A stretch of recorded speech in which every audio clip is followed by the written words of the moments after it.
Hello and welcome to Lesson 11, Reward Good Husbands.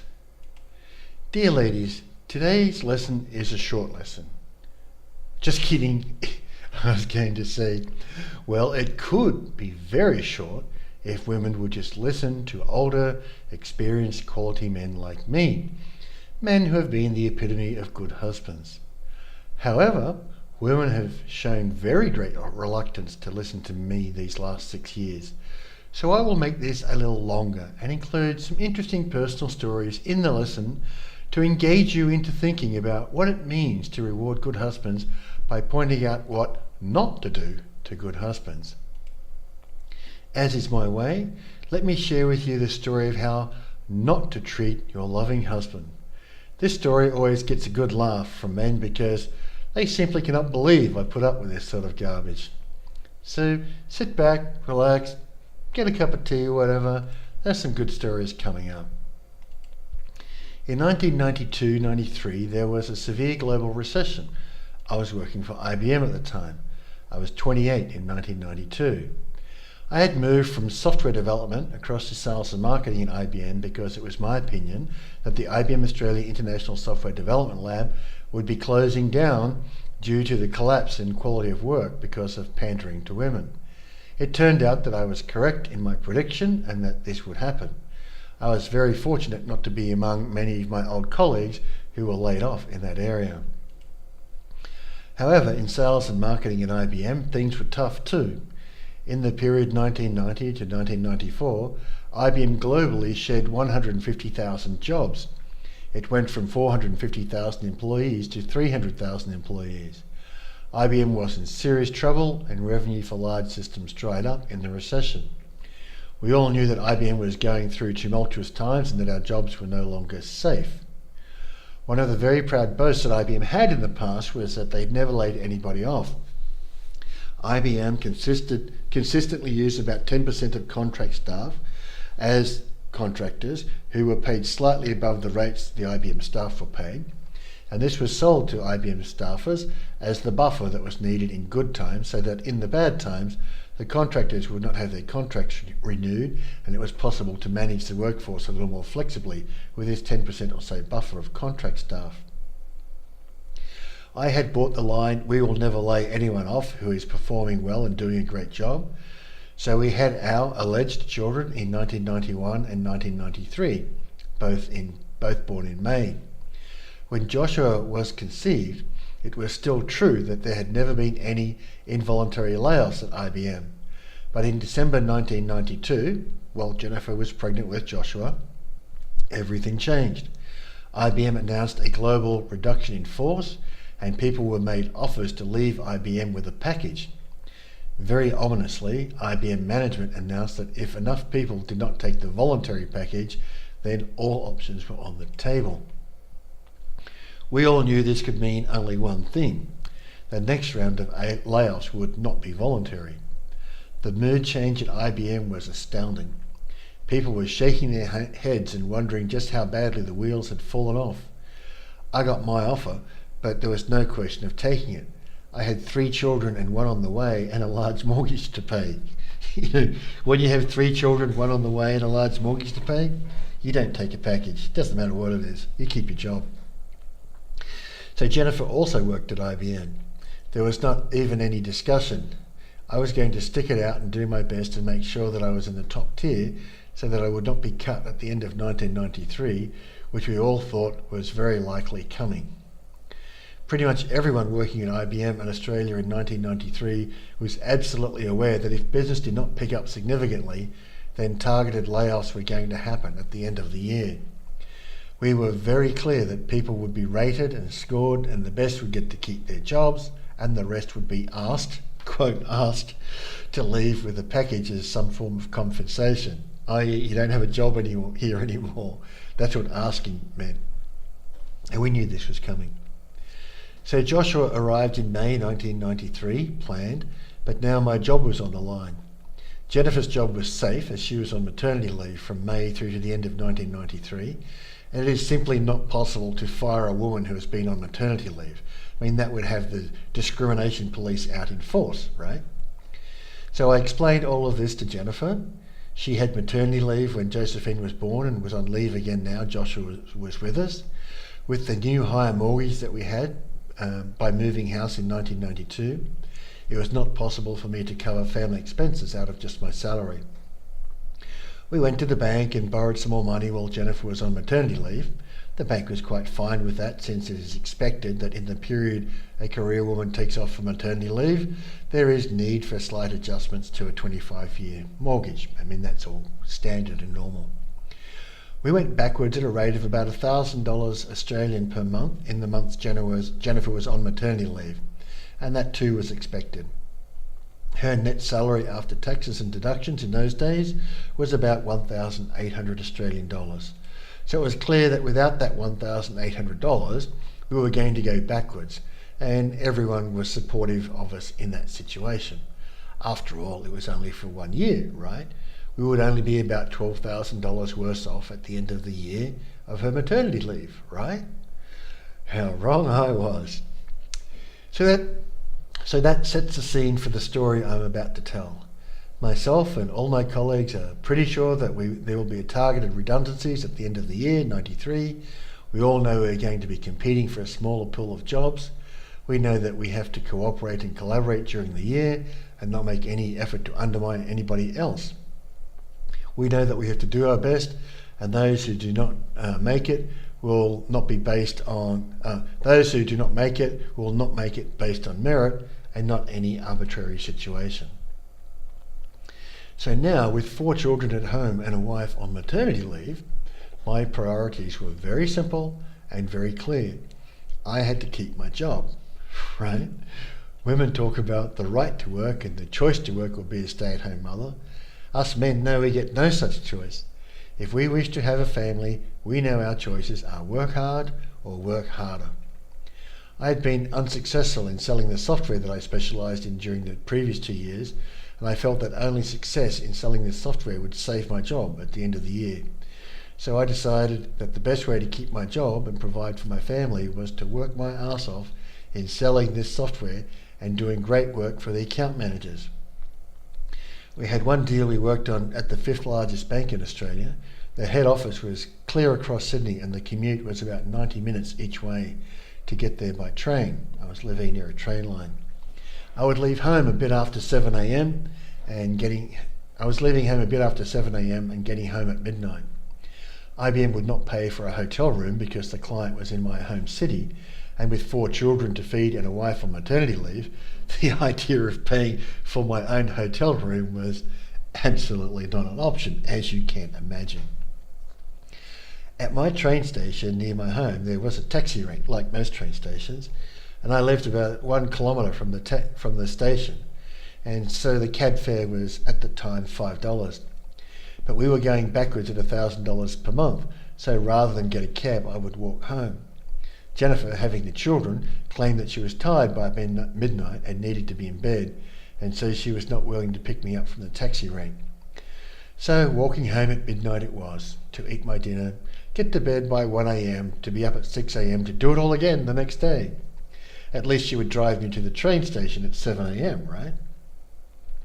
I wanted to paint the picture that the situation we were in, because as a family, obviously we were all in the one boat, and we were all in this together.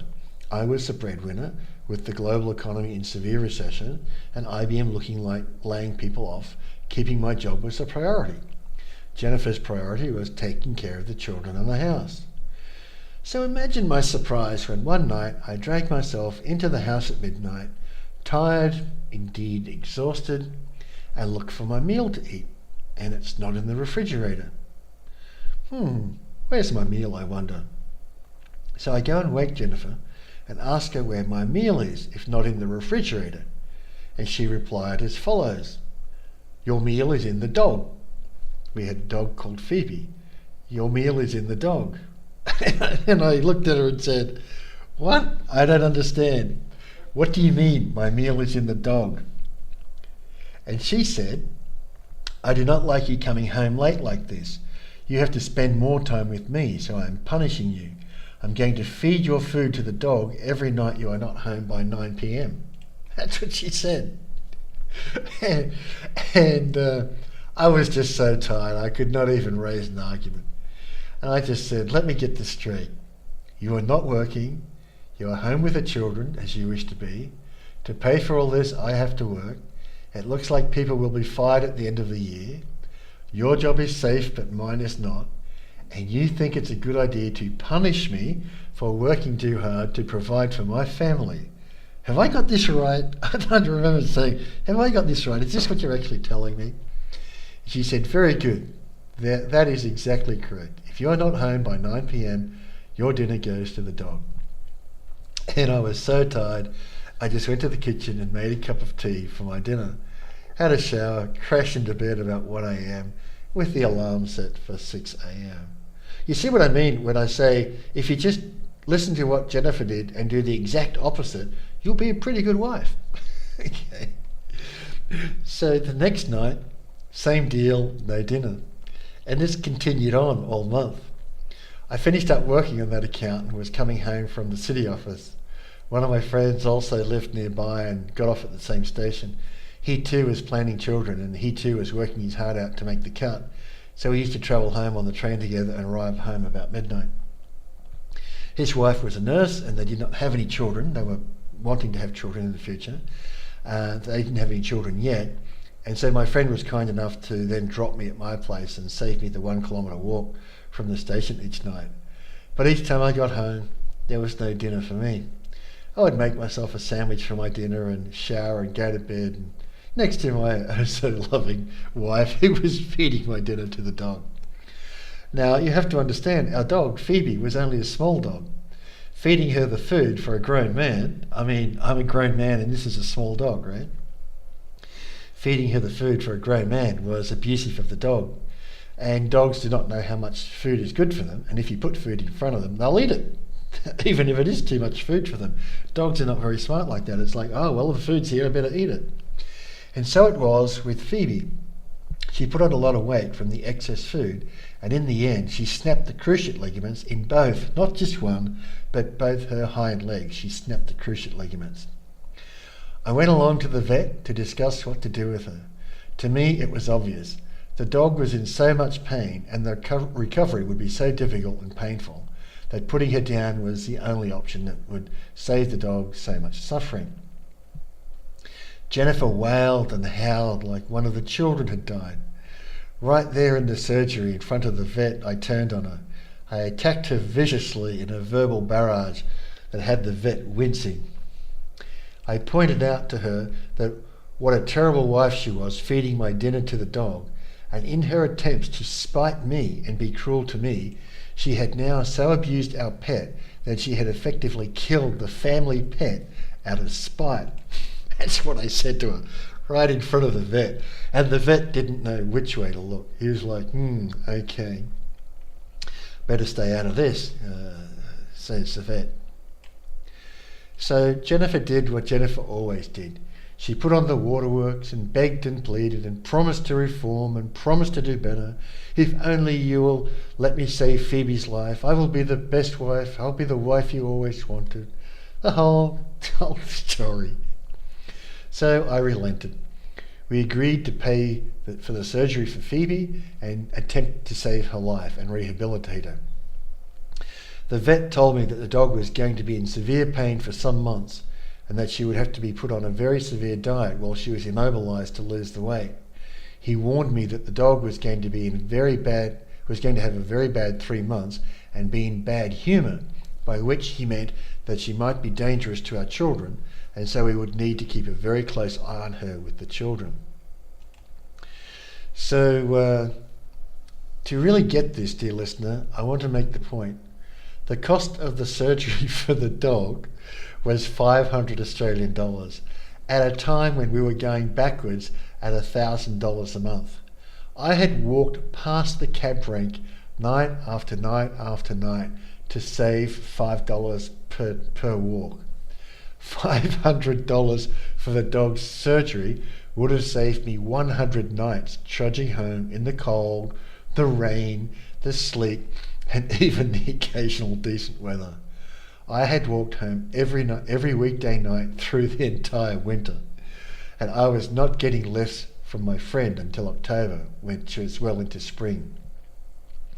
And the reason we had to spend the $500 on the dog's surgery was because my wife was punishing me for working too hard, trying to save my job so we could keep our house.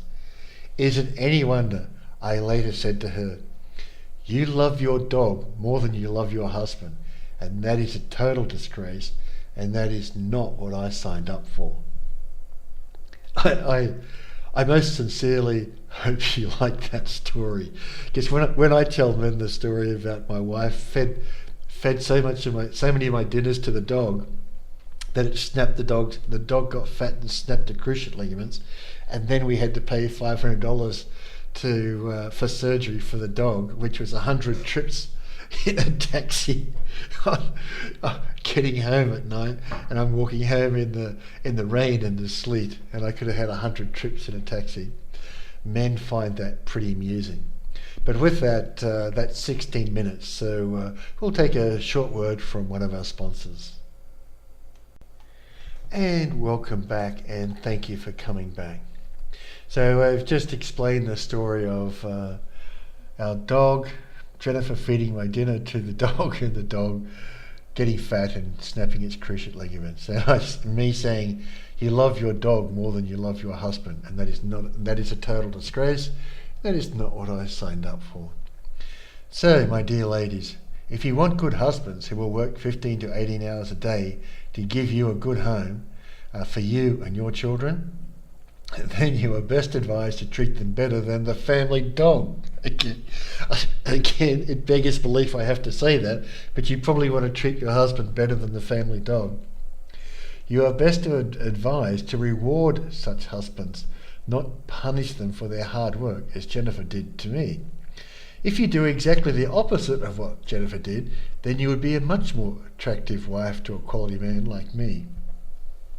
Again, it beggars belief that I would have to say that, but you can see, no woman has ever publicly chastised Jennifer for her actions on this point. And so it is required to explain to you Western women that abusing a small dog by overfeeding it with your husband's dinner makes you less attractive to quality men like me. And I'm pretty sure you can understand that. The upshot of that story was this. In December, I was in the office and my second line manager, Gary, came into the office looking like he just heard someone close to him died. He looked almost in tears. He was shaking to the core. I went over to him quickly and asked him what was wrong. I could see he was distressed like I had never known him before. He was almost dazed, he was so distressed. This man was one of the most consummate professionals I have ever met, hence his senior position. And he said to me, Gary said, I've just been told I have to let 50% of my staff go. 130 people report to me. The new head count next year is 65. These are my friends. These are my colleagues. Nearly every man who works for me has a wife and children to support. What am I going to do? How can I let these people go? They will lose their houses. There are no jobs out there for the sorts of people who work for me. I just have no idea what I'm going to do. I was one of 130 who worked for Gary, so I took the tack of supporting him as best I could in this situation. And I said, look, Gary, we knew this was coming. We didn't know it would be 50%, but we all knew it would be more than 10%, maybe even 20%. We've been discussing this. We all knew that we were competing for a smaller group of jobs to be available at the end of the year. None of us think you are to blame. None of us think you are responsible. The guys think you are great, and we love working for you. We know that if it was up to you, then none of us would have to go. But it's not up to you. You have to do your job just like we have our job to do. You have your job to do just like we have our job to do. We are sure that you'll create a fair and just method of deciding which of us gets to keep our jobs and which of us is offered a package to go, okay? You have earned our respect. We trust you will do the job you have to do with your normal professionalism, okay? That's kind of the conversation I had with him.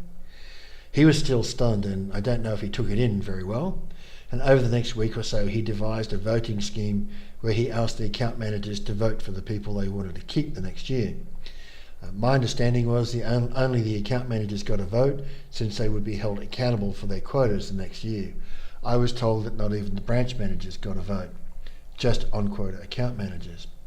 It was a tremendous responsibility to put onto the account managers. They knew that some of the people that were not going to make it would lose their houses, which they subsequently did, but there was only so many jobs to go around. I will never forget being called into my manager's office to face the news. I was scared. Did I keep my job or not? My manager was an old friend of mine at the time, and we got along well, but she had no say in whether I got to keep my job or not. I got good news. I got to keep my job, and I was very, very relieved with 4 children. Ever vigilant to be sensitive, I asked how she had gone, and she told me that she had lost her job. Her father was the managing director of IBM Taiwan, and I'd actually met him when I was working in Taiwan. He had made some calls to try and keep his daughter in IBM, but not even having a father so influential could save a person's job at the time. If you did not get the votes, you were out. And she was new to this area and had not had long enough to excel beyond others, so she didn't make the cut. It wasn't her fault. So that's how cutthroat the situation was. Even if Daddy was the managing director, you didn't get to keep your job. So I went to my Christmas holidays in 1993 knowing that I had made the cut. I got to keep my job for 1 more year. We had no idea what we would face in 1994 because we were going to be 50% less people in our area. We could not deliver the same level of service as the previous year, so 1994 was going to be a difficult year. But I was very, very pleased I got to keep my job. I went home to Jennifer and explained that I was one of the lucky ones, that we would get to keep our house for 12 more months. She pretended that she had supported me all through the year. I couldn't believe it. I just couldn't believe it. I was livid. I was absolutely livid. So I turned on her and criticised her severely.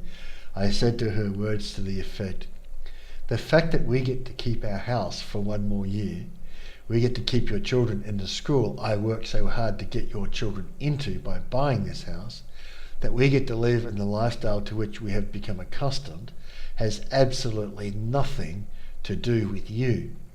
When I asked for your help, please make me a meal to eat when you make the meal for the rest of the family, a meal I pay for.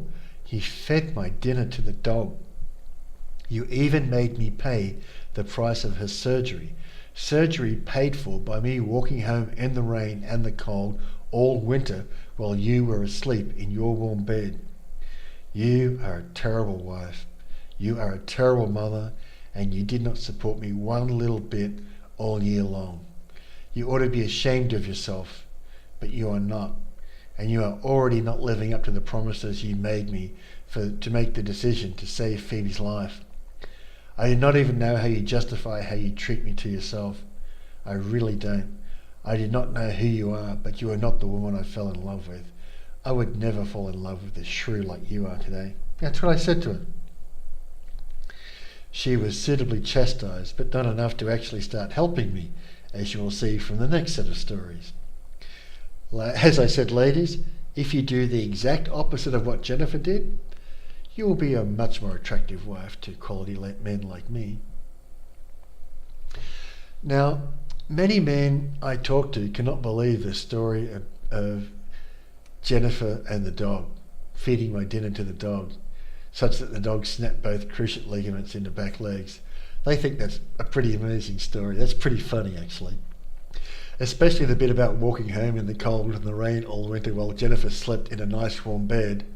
I walked past the taxis to save $5 because she was on maternity leave and every $5 was valuable, only to spend $500 on the vet's fees for the dog. A lot of men laugh about that and wonder, you put up with that and didn't tell anyone? They're like, you did that and didn't tell anyone? You protected a woman who would do that to you? Man, you must have loved something fierce. Tell me more. Most guys, when I tell the the dog story, the feeding my dinner to the dog story. They say, tell me more. You've got to have more stories in there that must be interesting. Tell me more. And most men want to hear more of these stories because truly, you cannot make this up. And with plenty of time between such atrocious behaviour and now, it's all pretty funny. I look back at this and think it's hysterical. I mean, yeah, Jennifer was being a complete bitch feeding my dinner to the dog, but it is pretty funny when you think about it. It is especially funny now that we are divorced and I'm really happy and Jennifer is really miserable. That's the funniest bit. Jennifer got what she wanted, to be able to do anything she wanted to do without any interference from me. Well, that's what divorce is, right?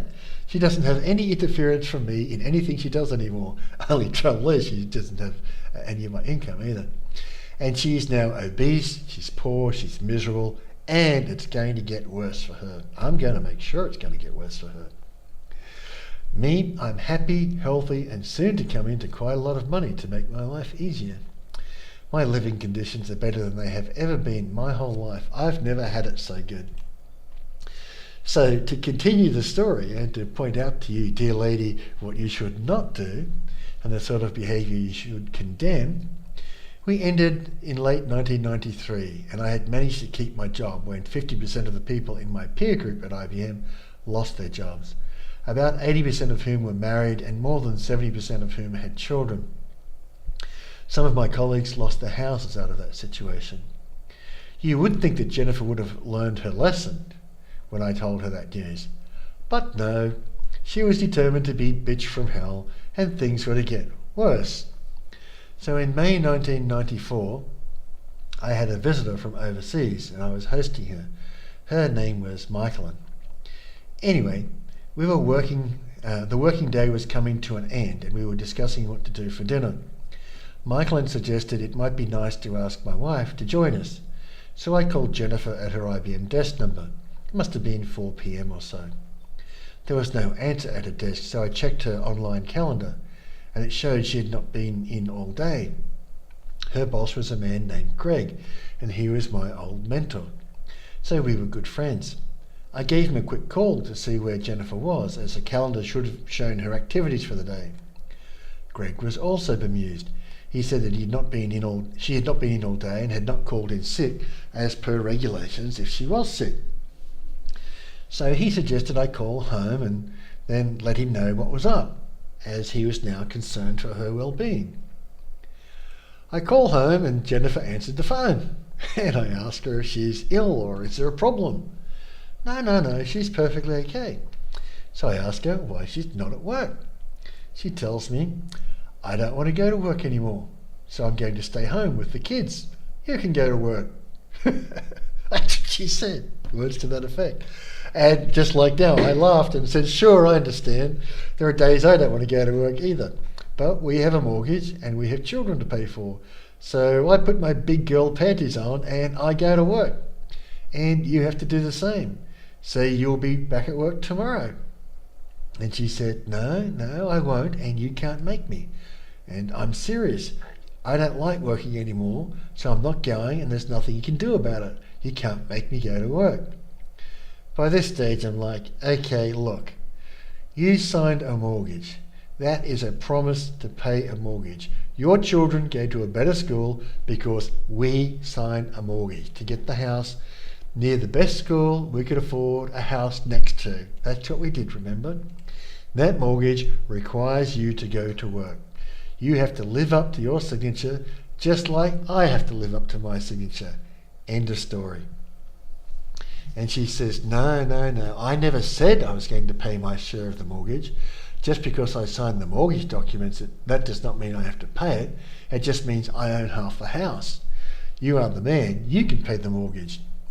By now, I was getting frustrated and embarrassed in front of my guest, so I decided to drop the conversation and just said, look, I'm going to dinner with Michaelin. I'll be home about 11 p.m. We can talk about this when I get home. Not going to work is not an option. Bye for now. And Michaelin, I'll never forget when I turned around and looked at Michaelin. She's got this big agape look on her mouth, and the conversation went like this. Michaelin said, did I just hear what I thought I heard? And I said, yep. She says she does not want to go to work anymore. Apparently she's decided that she does not like working. Who knew that work would be a drag sometimes, eh? And Michael says, but you have 4 children. You have a mortgage. Surely this must have come up in conversation. You can't support a family of 6 on an IBM salary at your level. You're 30 years old, for goodness sake. I know how much you get paid roughly, and a 30-year-old IBMer on an IBM salary cannot support a family of 6 in a city as expensive as Sydney. It can't be done. What is your wife thinking? I just shook my head and said, Michael, you have no idea what I have to put up with this woman. You really don't. Let's just get dinner later and then I'll go home and sort this mess out, okay? Let's just drop it. And so we did. We did not discuss this at dinner. We stuck to business. We were trying to sell the software she was responsible for, and we had to focus on that. I finally got home, and Jennifer and I had the conversation in the kitchen, and I was preparing something to eat as a snack before having a shower and going to bed. And I said, what the hell is this all about? You said you wanted a career. You worked hard for it. I helped you and supported you every step of the way. I put you through college. I did your computing assignments for you. I taught you as best I could and as best you would listen. If not for me, you would never have gotten a job at IBM. Now you have a great job at IBM. Your office is 4 kilometres from our house. No one has a commute like that. There is an excellent daycare centre right next to the office. You work in one of the most female-friendly and mother-friendly companies in the world. It simply does not get any better than this for a working mother. You have the best conditions in the world. No one has it better than you. Certainly not me. So what is this all about? And she said, going to work makes me tired. Ah, who'd have thought? It's hard to go to work every day. I don't like it anymore. I used to like it, but now it has become something I don't like, so I don't want to go. And I was like, your father has been going to the bakery for 35 years or so now. Do you imagine he likes going to the bakery every day? Do you imagine he would not rather be at home with his children? And she actually said, well, he says he likes to go, so he must like it. She actually said, Dad says he likes to go to the bakery, so he must like it. And I looked at her and I went, what the hell is wrong with you?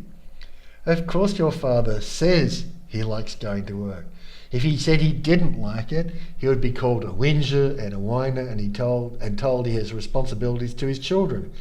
Hell, he might have even learned to like it because liking going to work is better than hating going to work. But I can assure you almost no men really like going to work.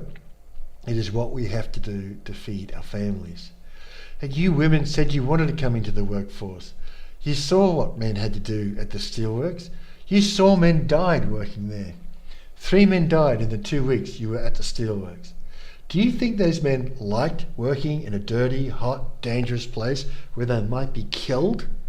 Even if they said they liked it, do you really think they liked it? And she says, I kid you not, she says, well, I never really thought of it like that. I was shocked to see how dirty and dangerous the steelworks was.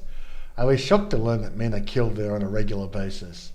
I was shocked that most men die of health problems long before they retire. But those men choose to be there, so that is their problem. By this time, I'm like, you're an idiot. You think some guy who lives in the Wollongong region who has average intelligence and ability chooses to work at the steelworks? Really? Sure, he chooses to work at the steelworks, or he chooses to be impoverished because there are so few other jobs and the competition for those other jobs is fierce. For the most part, the men who work at the steelworks choose to be there from a short list of one option. If they want to get married and have children, it is the steelworks for life for the vast majority of men. And as you saw, young men from all over the country come to the steelworks to work because that is where the jobs are. I was one of the lucky ones. I was good enough to get out of the steelworks and get a job at IBM. You, as my wife, were lucky enough to be offered a job at IBM under exceptional circumstances.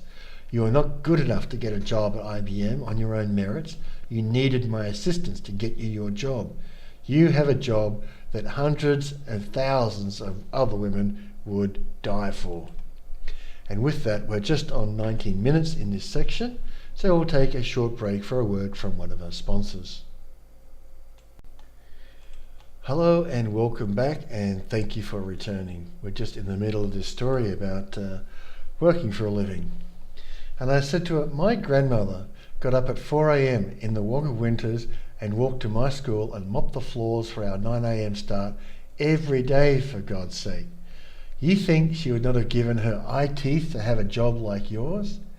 She could never in her life have gotten a job like yours, so she mopped floors and cleaned toilets for years, and she never complained about it. Her work had honour and dignity. And here you are. You could have been the cleaning woman at my primary school like my grandmother. And Jennifer did actually live right near the school when she was on welfare. But here you are. Because of me, you have a great job at IBM and fantastic prospects. You want to throw that away? For what? Because I don't like going to work anymore. Do you think my grandmother liked getting up at 4 a.m. in the Wagga winter to go to school and mop the floors and clean the toilets? Really? Do you think she liked that?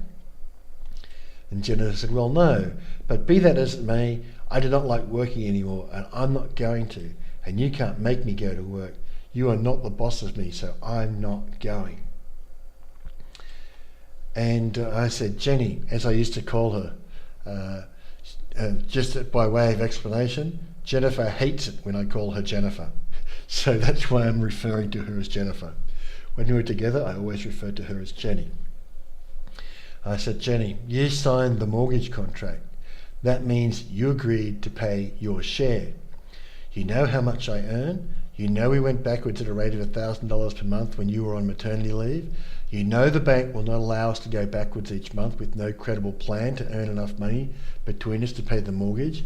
If you refuse to go to work, which you can do because slavery is not allowed, if you refuse to go to work, which you can do because slavery is not allowed, you have to want to go to work to pay for your children and yourself.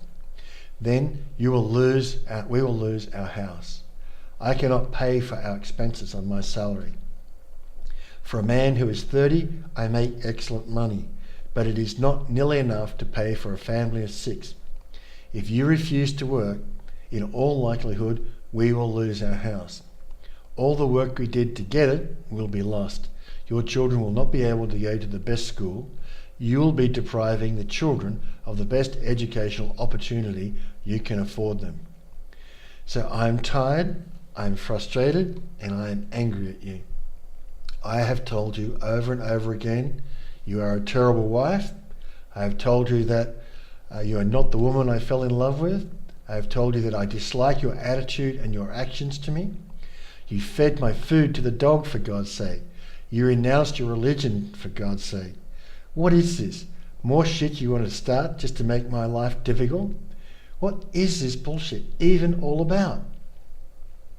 Now, I'm going to ask you one more time, and then I'm going to bed because I need to go to work tomorrow. Are you going to go back to work like you said you would do when you signed the mortgage or not? And she folded her arms in an act of defiance in a huff and said, I'm the woman and I'm going to stay at home and raise the children. You are the man. It is your job to make enough money for us all. So no, I will not go back to work. And nothing you can say and nothing you can do will change my mind because you are not the boss of me and you can't make me go to work. With that, I went to the shower and went to bed to get my sleep. I was, understandably, angry as hell at her attitude. Who the hell thinks they can sign a mortgage and then not pay it? Obviously a Western feminist woman, right? And who the hell thinks that they can get their children into the best school possible by taking out a large mortgage that requires 30% of the combined incomes and then keep the house and keep her children in the best school and not go to work? Who the hell thinks that? Obviously a Western feminist woman. That's who. Meanwhile, back at IBM, back at the ranch as they say, things were getting no better. A sort of corporate paralysis had set in. A new CEO was on board, a guy called Lou Gerster, who was a biscuit maker. He came from RJR Nabisco. None of us could believe IBM hired a biscuit maker as the new CEO. The justification given to us was that if the new CEO was hired from within, as was every previous CEO, then he would owe too many favours to too many people to make the cuts and the changes that were necessary. We were told to expect big changes. All options were on the table, and Gerstner didn't owe anybody any favours.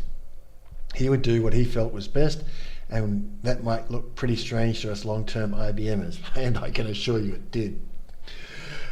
I had been at IBM 8 years by this stage, and as little as a year ago, fully intended to remain at IBM for my career.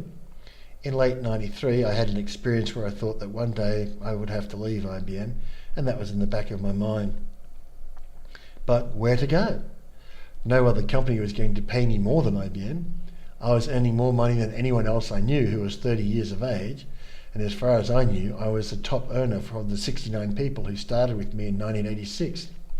Not one of my peers had made it to my level in the 8 years I had been there. Indeed, one of my colleagues who had been at IBM 2 years longer than me, who was promoted to my level a year or two before me, and was very competent and well respected, one day complained to me about how small her 1993 Christmas pay rise was. She actually told me what she was grossing in her complaint, and little did she know, but I earned 10% more than she did, despite being much her junior in this particular job. So I knew I was being well paid for my age and experience. I knew that I could not be looking to IBM for any significant pay rise over the next 5 years. Now I also had the problem that my wife had quit work, and there was simply no way I could pay for my family on my salary. The obvious option was that we would have to sell the house and move to a cheaper area of Sydney so we could afford the mortgage payment on my salary. This was obviously weighing very heavily on my mind. Our house was the cheapest house in our area. It was because it was a dump, and I can assure you, dear listener, that house was a dump when we bought it. There was no way we could get a cheaper house and remain in the area, Pennant Hills in Sydney, and remain in the area. Pennant Hills in Sydney was one of the best suburbs to live in because of the facilities available. House prices were quite high, and there were no other houses we could afford anywhere nearby. So in this period, May and June 1994, I had to weigh up my options. How could I keep the house with a wife who point blank refused to go to work? I talked to my manager and asked if there were any packages going. Perhaps I could get a little money by leaving and getting a new job. And he told me no more packages. They would love me to stay as I had made the cut, but I was also welcome to go in these tumultuous times. But there would be no packages now or at the end of the year. I then talked to some of my customers about the prospects of working for them on a contract basis and what they might be able to offer me.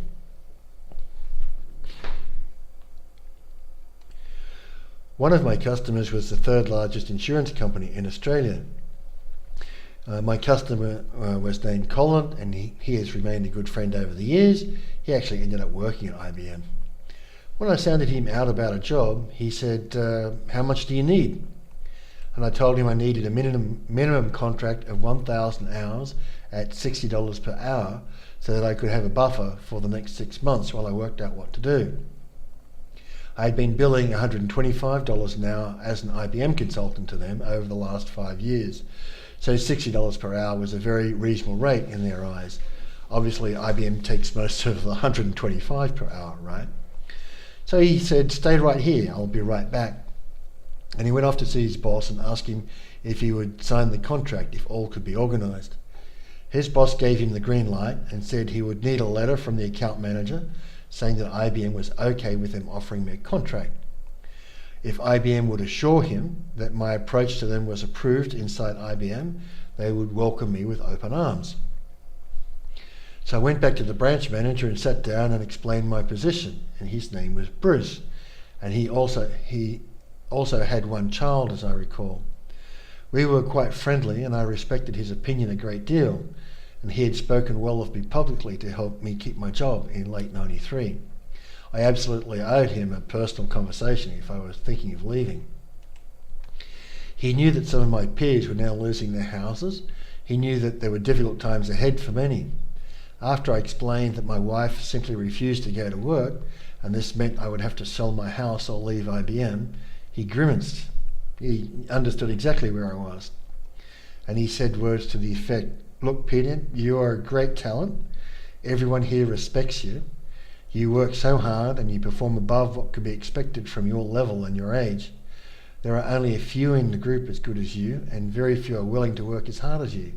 You do your best every day. So, look, you're welcome to stay. You made the cut on merit, but I absolutely understand your problem. You want to keep your house, and you want to provide for your family. That's why you are here in the first place, and I agree that takes priority. Now, we both know IBM will not offer you enough money to keep your house. If you cannot convince your wife to go back to work to help pay the bills, and you decide you need to leave to keep your house, I will support that decision 100%. I would be delighted if you would work for our customers." And he told me we managers are still being pressured to cut down on headcount and encourage people to move on where we can. So you are a good young man, you will do well, and I will support whatever decision you feel is best for you and your family, okay? And that's basically what he said, and I really appreciated that he said that. So we shook hands and I thanked him very much for his support and understanding. And Bruce was a rare man. I really liked him. He was one of the best. He was the kind of man you could understand men would follow into battle. He was that kind of guy. I really liked him. I then went to the account manager and informed him of the conversation with his boss, Bruce, and the account manager had seen this coming and fully supported my moving to his account on a near permanent basis. His comment was, "We live in very strange times. Who knows what's going to happen next?" I then went to my boss to discuss the situation with him and told him about how Jennifer had quit working and that I saw that the only way I could keep my house was to strike out on my own as a consultant and see how I went. We talked of this for a while. I fully understood contracts could be lost and I could be out of a job easily enough. He counselled me that I had a very long and good career in front of me at IBM. There was no question that I would be a top performer for years to come. But he agreed there would be no offer forthcoming that would allow me to pay my mortgage. He was incredulous that my wife was refusing to work and was throwing away a job at IBM. He was careful not to criticise Jennifer. Indeed, everyone I talked to was very careful to avoid criticising Jennifer because it is simply not done to criticise a man's wife. The only person who has the right to criticise a man's wife in the business setting is, of course, the man himself. So, once everyone had been informed and all agreed that they would support my decision, I went back to the branch manager, asked him for the letter to the customer that Colin could use to get my new contract written up. The contract was duly written up and forward dated a week and signed by his boss. I was told that when I had a letter of formal acceptance of my IBM resignation, to come back and sign the contract. It would be waiting for me. The whole process took about 2 weeks. I duly left IBM at the end of June 1994 and started my new contract in July. I was now on a very high-risk path. I had secured one contract for 1,000 hours of work, but would the next contract come? And would the rate be okay? I was very, very dubious about all this. I presented it all as very positive to those around me, as was necessary, but those who knew me well knew Jennifer had quit work and knew that she had put me between a rock and a hard place. They said nothing, but they were perfectly aware of what was going on. In the meantime, Gerstner was making so many big decisions at IBM, it was now easy to see that IBM would never be the company I had joined ever again. And over the next 20 years, that has turned out to be true. IBM has very much discarded the idea that made it great and a great place to work. And those three ideas were respect for the individual, pay for performance, and think. Those were the hallmarks of IBM in 1985 when I read about them in more detail as a customer. I was an IBM customer and a university student and decided to go for a campus interview. Those qualities called to me, and they were absolutely true of IBM from my time there in 1986 to 1989. But from 1989 onwards, these qualities were being eroded. By 1994, just 8 years after I joined, these qualities were next to non-existent. It is remarkable how fast a corporate culture can be deconstructed in bad economic times. So that was the story of my coming to leave IBM. There were two main reasons. One, IBM left me, meaning that the transformation under Gerstner was so great and to be permanent that IBM did not even remotely resemble the company I joined in 1986. And two, Jennifer flatly refused to go to work, which made staying at IBM untenable in the first place. It was a choice between, do we want to sell the house and move to a cheaper place to live, or do I strike out and on my own and do my best? The rest, as they say, is history. I struck out on my own and did my best.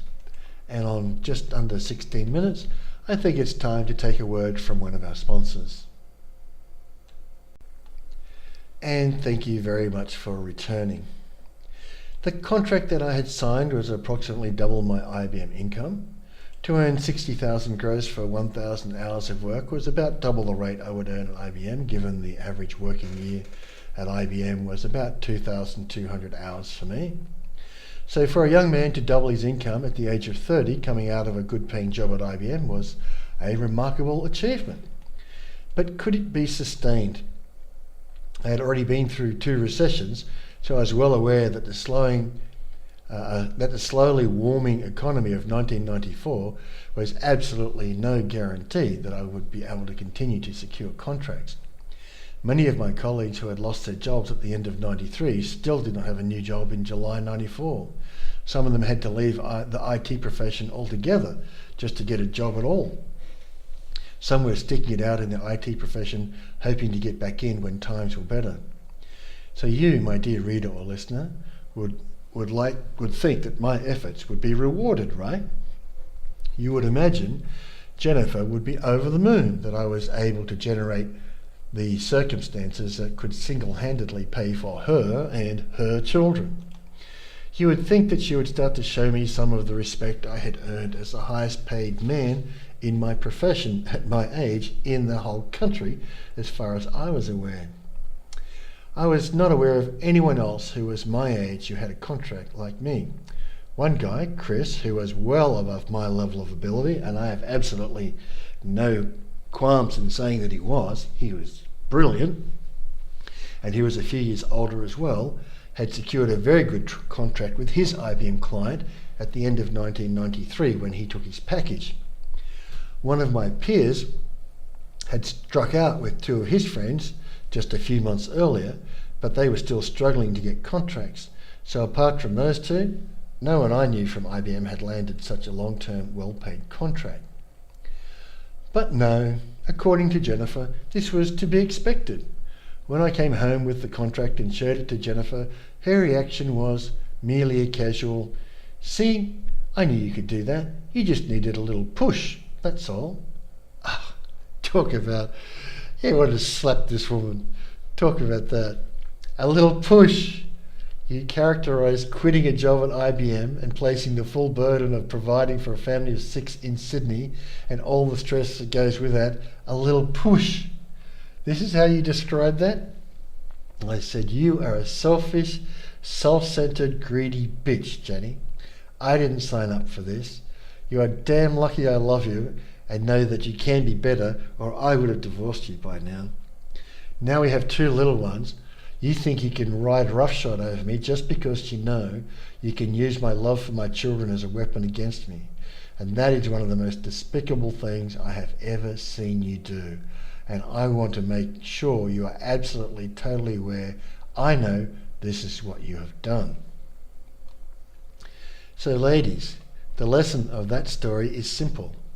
Do the exact opposite of what Jennifer did, and you will be more attractive you will be a more attractive option as a wife. Do the sort of things that Jennifer did, and you will be less attractive as a wife. That is the lesson to get from that story. So my story is very common among Western women, among Western men. Millions of Western women sign mortgage contracts and then refuse to work to pay the mortgage. It's not like I'm Robinson Crusoe in that regard. And it is just that not many men will tell their stories like I will. So take heed. Quality men have seen this happen to millions of other men, and they are not impressed. The young men know that just because a woman signs a mortgage contract does not mean she's going to pay it. Until women are held accountable for their signatures on contracts, young men who are quality men are going to avoid signing a contract with a woman like the plague women like Jennifer have made it to be. And remember, this was 1994. To date, there has not been a single woman publicly denounced Jennifer for refusing to pay a mortgage contract that she signed. There has not been a single woman denounce her for her actions. That means that women openly support and condone the idea of a woman's signature on a contract being meaningless. That if she breaks it, then that's just her woman's prerogative to change her mind, and that women agree that the cultural standard of a man's word is his bond does not apply to women. That's what you're communicating to us. So dear reader or listener, you have now been very well informed that quality men know it is a woman's prerogative to change her mind, and that quality men know that nothing you say, even on a contract, even under oath, can be taken seriously. Until you ladies start to prove to quality men that you take your oaths and signatures on contracts seriously, do not expect quality men to line up to marry you and have children. While you condone the acts of Jennifer and millions like her, quality men are rightly refusing to enter into agreements with you that you show absolutely no remorse or concern about breaking. Now you have heard the backstory to what I wrote in Lesson 4, Respect, Honour and Integrity. In there I mentioned that in late 1994, one of my close work colleagues had sensed there's something not quite right about Peter. He's not his usual happy self, and he invited me to the Landmark Forum. You can see why, in February 1995, when we did the Landmark Forum together, that I was so totally fed up with Jennifer, and the decision was made that we should divorce on the Saturday night. Feeding a man's dinner to the dog. Really? Refusing to work to support your own children despite having a good job at IBM. These were extreme provocations, absolutely intended to be extreme provocations. They are what we quality men call, quote, shit testing, unquote. This is where a woman provokes a man in the extreme to see if she can get him to lash out so that she can then claim to be a victim of a violent and abusive man. Us quality men are well aware of this shit testing. We do not like it. We now deal with it most harshly. How do we deal with it? We don't marry you, we don't have children with you. We kick you to the curb. You can also see why, when looked at in cold, cool, rational terms, the other woman would say that I was a good catch. I was tall, blonde and handsome, and most importantly for women, I was earning $120,000 per year, or earning at that rate, as a 31-year-old, and the average income was $40,000. At that time, my father was still working and earning about $40,000 per year, if I recall correctly. So to be earning 3 times the amount that your father was earning was doing pretty well. All us quality men know how money-centric women are. Their denials in that direction are laughable. Oh no, money's not important. We just marry up economically 90% of the time. Just a miraculous thing. There was also the point that I loved the children and had laboured very, very hard to renovate our first house so we could buy our second house next to the best schools to give her children the best possible opportunity. Some of the men in my class, meaning Landmark, were saying things like, Peter, compared to most men, you're a goddamn saint. Dump the greedy bitch, get yourself a decent woman. She will never change. That's what men were telling me, right? You're a goddamn saint. That was not to be my fate. When Jennifer came to me on the Sunday night and begged me to take her back, my considerations were very much along the lines of, I did love her with all my heart and soul. The one I married, not the shrew who turned up, right? Make sure you know which Jennifer I loved. Then there were the children to consider. I had seen how being removed from their father had so badly affected Kristen and Jared, and I could see that Josephine and Joshua would also be severely affected should we divorce. The plan in divorce was that I would keep Joshua and Jennifer would keep Josephine. Splitting them like that would also cause some harm. This is how it is. And lastly, we were settled. I had far overachieved even my wildest dreams as a young man. The future was bright. I was now 31. I was getting towards the top of my profession in the country. I had 34 good years of earning capacity in front of me.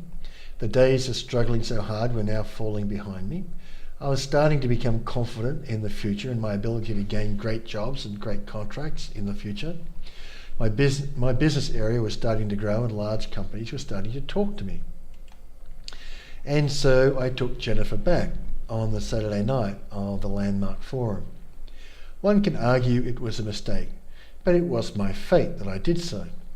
Apparently my creator had more shit tests in mind to make me the harder and tougher man I am today.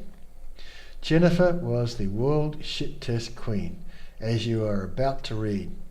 If you think what you have read and heard up to now was bad, I've saved the best story for last. You have not seen anything yet. Okay, this is a great story. Within 10 months of all her promises to be the woman she knew she could be, much worse was yet to come. So if you are hooked on this soap opera that was my life in the 90s, by all means read or listen on. And just here we'll take one more last word from our sponsors for this section. It's a little bit shorter than usual, but let's have the one last story in one section. So now, just a quick word from one of our sponsors. And thank you very much for returning. I'm just about to share with you the last and most hysterical story from that mid-90s period. You're going to love this one. If you think that feeding your dinner to the dog and then refusing to work is good, you're going to love this. So in the weeks and months following the Landmark Forum, Jennifer kept her promise of being a better wife. Mysteriously, the household expenses were suddenly nearly $2,000 less than they had been previously. I could discern no reduction in what was coming into the household and pressed her on this point. She was evasive. I sometimes wonder if Jennifer was stealing from the household finances during our entire marriage, and we are yet to get to the bottom of that question, and we will one day. However, it was not long before she started overspending and being nasty again. We did some much needed renovations on our house and garden. We put in new fences, a new garden, a new deck, a new deck out back because the old one was fast becoming a safety hazard. The turning point was actually during the time we were doing the Landmark Advanced class. I will not say exactly what Jennifer did, but it was so cruel and so vicious and so callous as to be unbelievable. It was the first time I honestly thought that I might actually hit her in a reflex to her provocations, her shit tests. I simply commented to her, "So, I can see the shrew is back, eh?" What she did next will blow your mind. If memory serves me, it was after Christmas 1995 holidays, but I could be mistaken. We spent Christmas in Wagga, as we always did, and I returned to Sydney to work, and Jennifer remained in Wagga. Oh no, it was 1996. I just remembered another event. It was 1996. I returned to Sydney to work, and Jennifer remained in Wagga because the children were not due back at school for a few more weeks. One Friday, I was sitting at my desk in my home office, and the phone rings. I answer it, and it is Jennifer. And she says, "I really like living in Wagga. I don't have my allergies here. I feel better here, so I'm not coming back to Sydney. I'm going to stay here. She says, I'm going to stay here.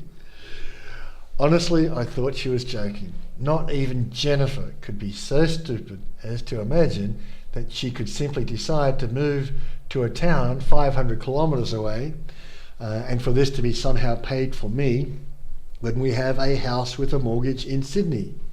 As ever, I underestimated what a bitch she could be and how much she wanted to shit test me. So I said, Jenny, we have a house in Sydney that we need to pay for, remember? The house that you refused to pay for, remember? The house that I went contracting to pay for, remember? We can barely afford one house, let alone two houses. What do you think? Where do you think you're going to live in Wagga? You can't live with at my parents' house. You can't live at your parents' house. You have 4 children. You have to have a house to live in. So stop this nonsense. You can't have another house. And Jennifer says, I'm not coming back to Sydney. You have to get me and the children another house. Yes. Without a word of a lie, ladies, this is what she was saying. You have to get me another house. I feel better here, and I don't see why I should feel bad living in Sydney just to raise my children, she said. And I said, you know, I wondered if you could ever get more selfish, more greedy, more self-centered than you have been in the past. Obviously, the answer is yes, you can. Tell you what, you come back here with the kids at the end of the holidays and we will sit down and talk about why we can't afford another house. You can look at the bills, look at my income, and remember, I could lose my income any time with a contract cancellation. My income is invoice to invoice now. There are no guarantees. When you look at all this, you will see we cannot afford another house, not even close. So when you are done with your holiday, you know, while I'm working, come back here and I will show you that what you are demanding is simply not possible. And she says, well, I'm not coming back and you can't make me. And I said, look, I'm going to be really busy starting by the middle of next week. I'll see if there's a flight down tonight. I'll come down there and talk to you. Talk to your mother and your father, and we will sort this out. And I can tell you this, that you are putting me to this trouble is most unwelcome. You were great for 6 months after the forum, but now the shrew is back, and it takes so little for you to be a good wife, and you won't even do so little. So to cut the story short, I flew down to Wagga that evening on a commuter flight that was a regular late Friday night flight. I talked to her parents who actually supported her. I could not believe what I was hearing. My parents did not want to take a position one way or the other, fearing that to take sides would alienate the other. Correctly so, I would imagine. So we had quite heated arguments. How am I supposed to pay for the mortgage on our house while also paying rental on a property in Wagga? And her answer was, take in boarders. I was beyond incredulous. I said, let me get this straight.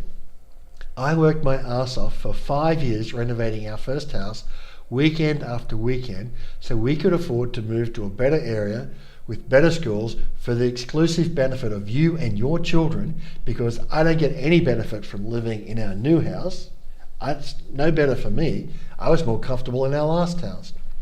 And now you think it is a good idea to move in boarders to our house while you use that money to pay for a rental here in Wagga, where, surprise, surprise, the schools are nowhere near as good as the schools the children are in? Are you out of your mind? And Jennifer was adamant, and her mother and father backed her, so she figured she was in the right. Bill and Irene should have said what my grandmothers would have said. You made your bed, now sleep in it. In the end, I signed a 6-month lease with a real estate agent, father of a boy I knew from my time living in Wagga. I told Jennifer that I would take boarders in on 6-month contracts, and no matter what happened, she was in Wagga for the next 6 months, and good luck to her. I then returned to Sydney, sorted out boarders, got back to, actually earning money to pay for a second house. Now, if you think that is excessive, I want a second house, in another city 500 kilometres away because I feel better when I don't have allergies, if you think that's excessive, my dear reader, just keep reading or listening, just keep going. This gets better. This is the sort of rubbish women carry on with that is not criticised by other women. Remember, everyone knew what Jennifer was doing. You did not relocate your family 500 kilometres from the family home without everyone knowing about it.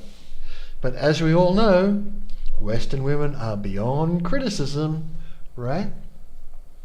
So that was January. So in about April, about 3 months later into this 6 months lease, I'm at my desk one night and working, and the phone rings. Colour me surprised. It's Jennifer. And what does she say?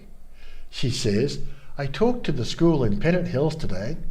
They say that if Kristen and Jared are not back in the school after the Easter holidays, they will give their spots to people on their waiting list. They have students out of area who would like to go to the school. They told me that if they did not come back, then, if I change my mind in the future, they will have to go on the waiting list. And the school here is not as good as the school in Pennant Hills. You don't say. I was not even the slightest bit upset. I was getting used to this sort of garbage now. I was not even surprised. Okay, I was not even surprised.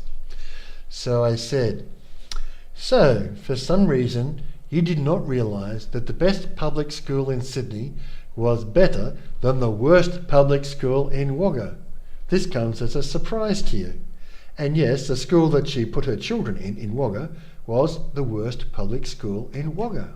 That was well known. There's only 3 public schools in Wagga, okay? And you know which is 1, which is 2, and which is 3. And she put her kids in the worst public school in Wagga and couldn't figure out that wouldn't be as good as the best public school in Sydney. And it comes as a surprise to you that the school in Sydney would like to keep their attendance at 100% so they get their money from the government and will replace your 2 treasures with out-of-area students if you do not bring them back and put them in the school. None of this ever occurred to you, eh? And you claim to be smart enough to be a programmer. Yeah, right. And what am I supposed to do with the 2 boarders living here? You know, men who are actually paying me some actual money to live here and have signed 6-month contracts, those men. And you know how tight the Sydney rental market is. It is not like they can just get a rental elsewhere at the drop of a hat. So tell me, oh great selfish and self-centered genius, how am I supposed to sort out this latest unreasonable demand, eh? Explain to me what I'm supposed to do to get you out of the mess you created with the school places for your children. And Jennifer says, well, you'll just have to tell them that they have to leave. I've changed my mind. It's my house. They have to get out. And I said, no, it's not your house. Your house is the house I am paying for in Wagga. This became not your house when you refused to live in it. Just because your name is on the mortgage does not make it your house. That makes it the bank's house. And you have a house right where you are in Wagga. And the 2 men who live here live in their house and my house signed contracts. I signed those contracts. I have no right to get them to leave, and there is no court in the land who would force them to leave. The best I can do is politely ask them to leave, and if they say no, you are shit out of luck. You brought this situation on us all with your selfishness, your greed, and your self-centeredness. You developed some allergies as a result of your 4th pregnancy. You feel better in Wagga where the air is drier. Well, bully for you. Just so that you feel better, we should get a second house. To hell with the plan for the kids' schooling and the best public high school in the city. Stuff the kids. You have allergies. Your allergies take priority over your children's education.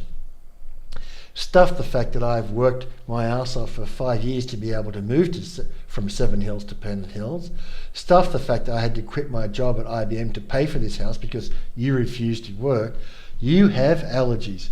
You don't feel well, so the entire family has to be severely compromised to make you happy. Even to the extent you might have lost your children their place in a school that is 100 metres away, and you have put them in the worst school in Wagga because I have allergies and the world must bend to my will so I feel better. And you claim to love your children? You are willing to compromise their education so you feel better. And you call this love? Yeah, right. This is what I told her. I'll tell you what I will do. I will politely ask the boarders if they will move on. If they say no, you are shit out of luck. And no, I will not let you talk to them. They are nothing to do with you. Your signature is not on their contracts for boarding. You have no say. If they will move out, then we still have the problem that we have to pay the next 3 months' rent on your house there in Wagga. I can call the agent and see if he will do me the favour, and it would be a favour, of reletting it, but he has absolutely no obligation to relet the house before the 6 months is up. He might help me because his son and I are mates, and that would be the only reason he might help me, and I will have to pay him for his time to relet the house too. You made a fine mess of this situation, didn't you? I hope you feel proud of yourself. Your own children's education is less important to you than I feel happy. What a greedy, selfish, self-centered woman you are. And with that, I hung up. The next day I chatted to the boarders, who said they would try and find somewhere else to live, but with the rental market the way it was, they could not promise to leave because they might end up without a place to live. As it happened, they were able to secure rentals inside a few weeks, so the whole damn shooting match of 2 houses was brought to a close.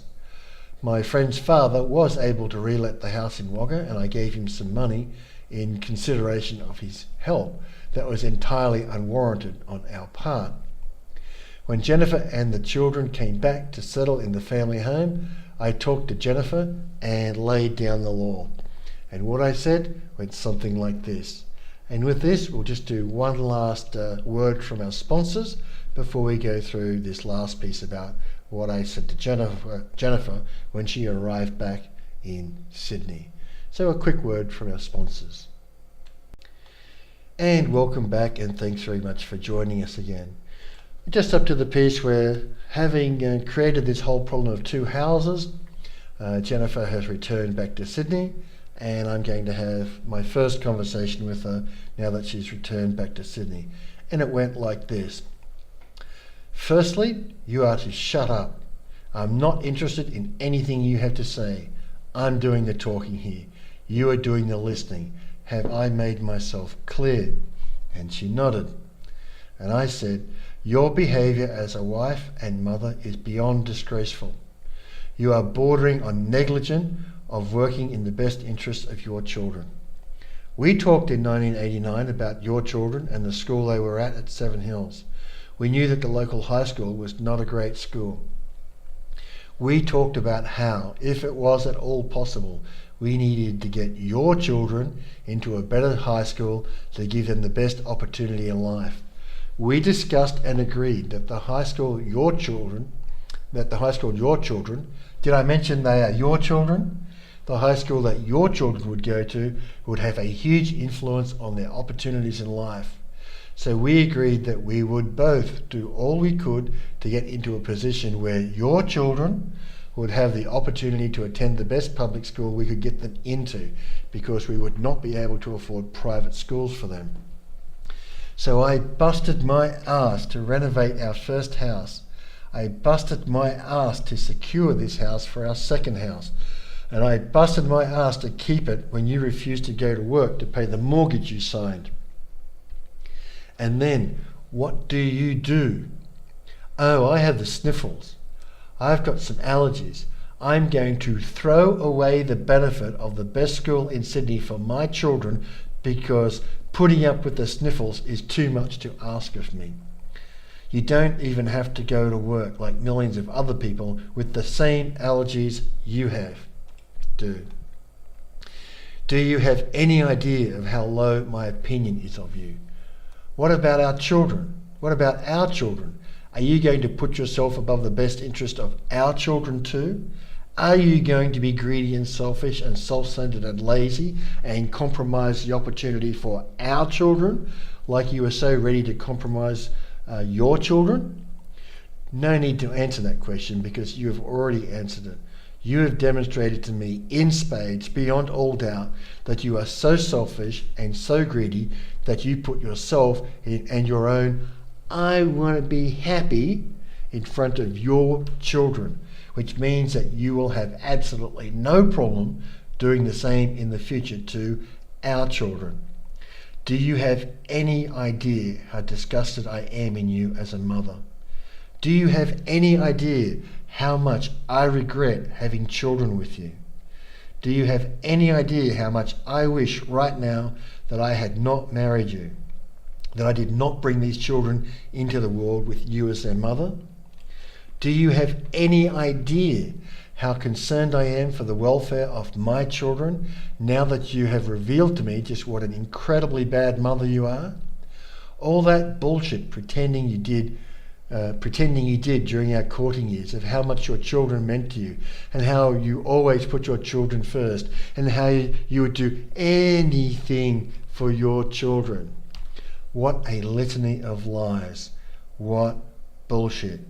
I would never have married you if the thought had crossed my mind for 1 second that you would ever do what you just did.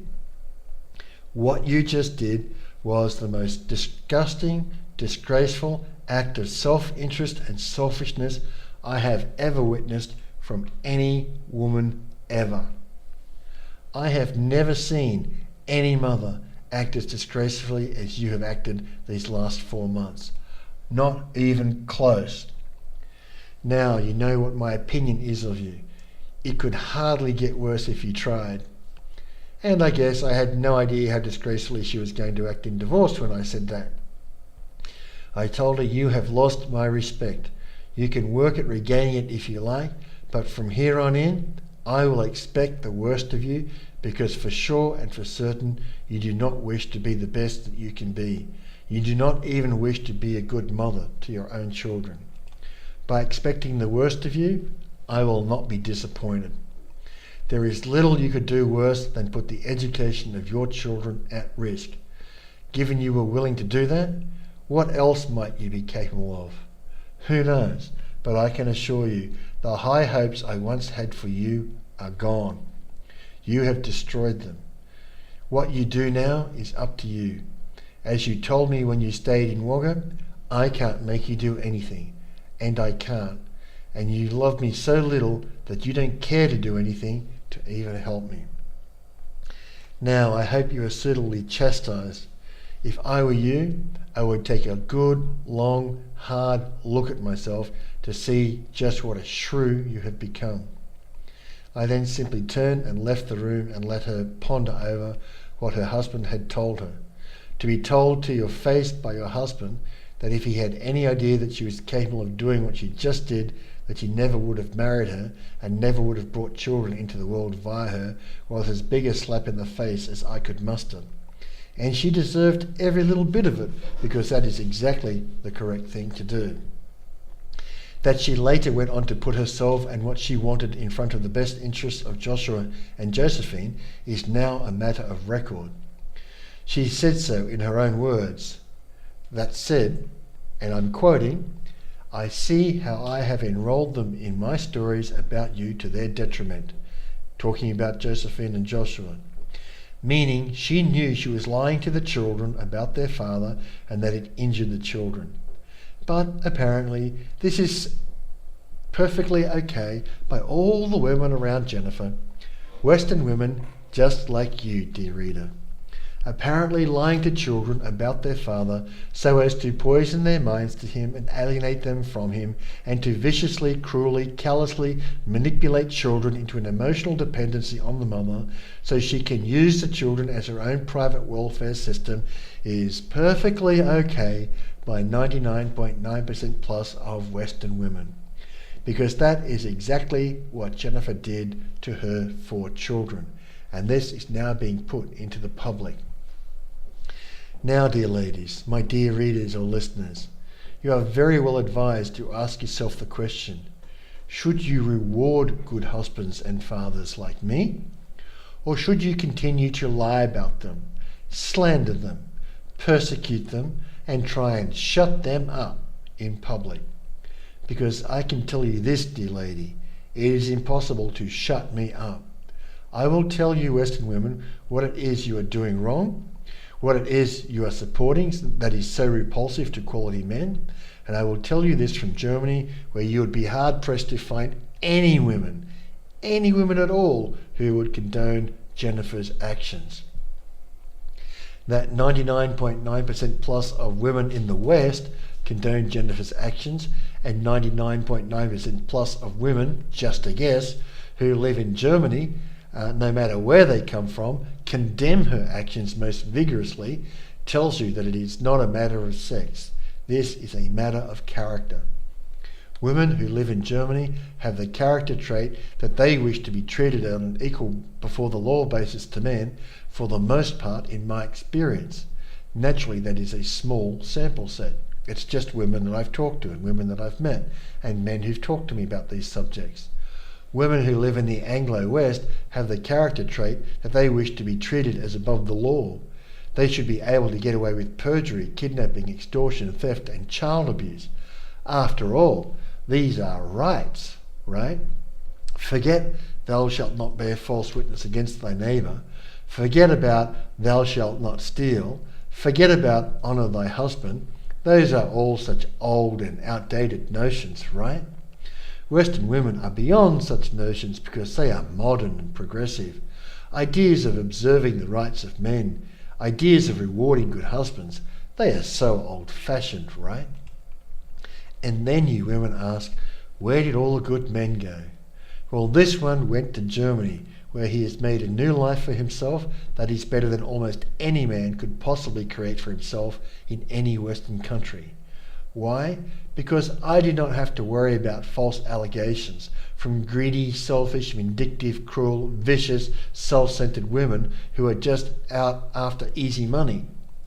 And in the Anglo-West, my dear reader, it does not matter what you are like and what you do. So many of your peers are greedy, selfish, vindictive, cruel, vicious, self-centered women who are just after easy money, that men are painting you with the same brush because they see that being a good husband is not rewarded. After all, not even Paul McCartney or Tom Cruise are good enough as husbands yet. Not even Paul McCartney or Tom Cruise get to raise their own children. No, they're not good enough. Until good husbands are openly championed and rewarded in marriage, until good husbands are defended and protected in divorce, you will only have yourselves to blame for the lack of quality men who are willing to be good husbands.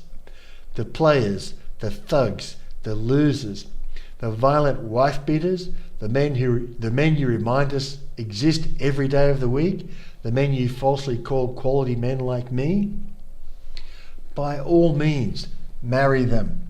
Have children with them. They are the men you deserve for your unwillingness to reward good husbands like me, good husbands like Paul McCartney, good husbands like Tom Cruise, like tens of millions of other good husbands whose lives you ruined rather than rewarded for their efforts. Your betrayal is going to take generations to be put aside by men, if it will ever be forgotten at all. That is the lesson for today, my dear ladies. Reward good husbands or not. Thank you for listening.